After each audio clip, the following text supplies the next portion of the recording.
नमस्कार दोस्तों, India news का डिजिटल प्लेटफॉर्म देख रहे हैं आप और मैं हूं आपके साथ सचिन दुबे। मेरे पीछे जो आप तस्वीर देख पा रहे हैं ये 26/11 यानी कि मुंबई अटैक की है।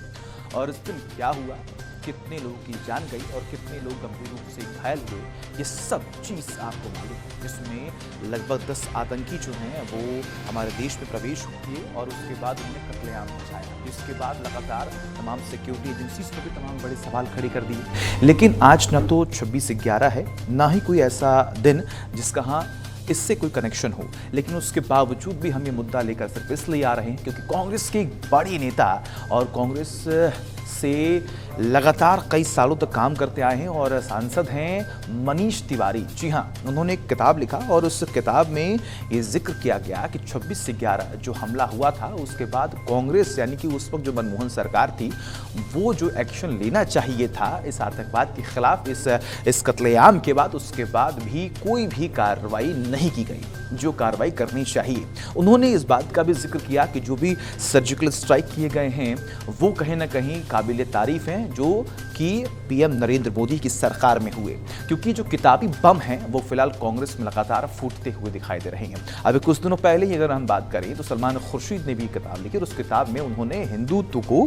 बोको हराम और ISIS से कंपेयर कर दिया, जिसके बाद लगातार उन्होंने सुर्खियां बटोरी और उसके बाद उन पर सवाल भी खड़े कर दिए गए। लेकिन आखिर सवाल ये है कि आखिर कांग्रेस के तमाम ये बड़ी नेता अपनी पार्टी के खिलाफ ही क्यों मोर्चा खोल रहे हैं। सलमान खुर्शीद ने जब ये बयान दिया, जब उन्होंने किताब में इन तमाम चीज़ों का जिक्र किया तो कहीं ना कहीं कांग्रेस फुटबैक पर आ गई और बीजेपी लगातार हमलावर हो गई। और आज भी जैसे ही मनीष तिवारी ने इन तमाम चीज़ों का जिक्र किया उसके तुरंत बाद अगर हम बात करें तो बीजेपी के तमाम राष्ट्रीय प्रवक्ता जो हैं उन्होंने प्रेस कॉन्फ्रेंस की और प्रेस कॉन्फ्रेंस के जरिए लगातार कांग्रेस पर भी हमला बोला कि आखिर यूपीए सरकार में आखिर चुप्पी साधी गई तो क्यों गई, आखिर क्या उन्हें सेना पर भरोसा नहीं था, आखिर क्यों उन्होंने सेना को छूट नहीं दी कि वो सर्जिकल स्ट्राइक जैसे या स्ट्राइक जैसे कार्रवाई कर सके। ये तमाम बड़े सवाल जो हैं लगातार कांग्रेस पर एक एक कर साधे जा रहे हैं। इसके अलावा अगर हम बात करें तो एक तरफ कांग्रेस में ही टूट लगातार पड़ती जा रही है, चाहे पंजाब की बात कर ले,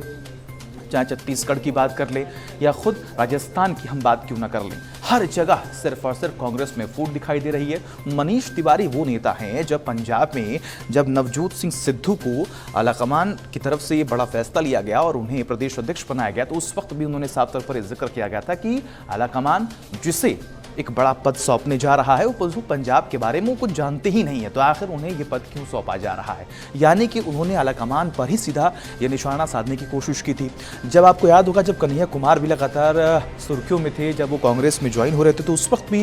इस बातों का जिक्र किया गया कि जो कम्युनिस्ट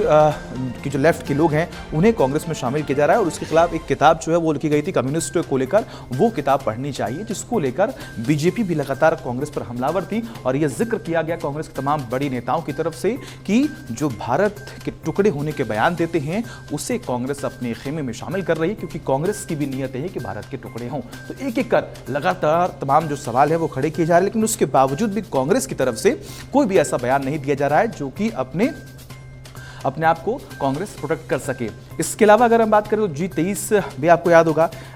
एक कमेटी जिसमें लगातार ये पत्र लिखा गया आलाकमान को, सोनिया गांधी को ये पत्र लिखा गया कि आप जो है बदलाव करें, ऊपर से लेकर नीचे लेवल तक आपको बदलाव करने की आवश्यकता है, क्योंकि कांग्रेस पार्टी लगातार टूट रही है, कमजोर पड़ रही है, लेकिन उसके बावजूद भी कोई ना कोई एक्शन नहीं लिया गया। अब जरूरी है कि आने वाले वक्त में कई राज्यों में चुनाव है, अगर कांग्रेस के अंदर ऐसी टूट पड़ती हुई दिखाई देगी, जो देश की सबसे पुरानी पार्टी है आज वो इतनी कमजोर पड़ती हुई दिखाई दे रही है, जिसका फायदा कहीं ना कहीं आने वाले वक्त में चुनाव में बीजेपी को पड़ेगा। और हो सकता है जब भी ऐसे एयर स्ट्राइक की बात कर ले या फिर सर्जिकल स्ट्राइक की बात कर ले, जब इन तमाम चीजों का कंपैरिजन यूपी सरकार से होगा तो कहीं ना कहीं यूपी सरकार फुटबैक पर आएगी और इसका फायदा बीजेपी को पहुंचेगा। हालांकि देखना अब यह बेहद दिलचस्प होगा कि जब एक कंपैरिजन होगा, जब आने वाले वक्त में चुनाव होगा तो आखिर जनता किसे चुनती है। अगर आपको हमारा ये वीडियो पसंद आया तो इस वीडियो को लाइक करें, शेयर करें और हमें सब्सक्राइब करना बिल्कुल भी ना भूलें।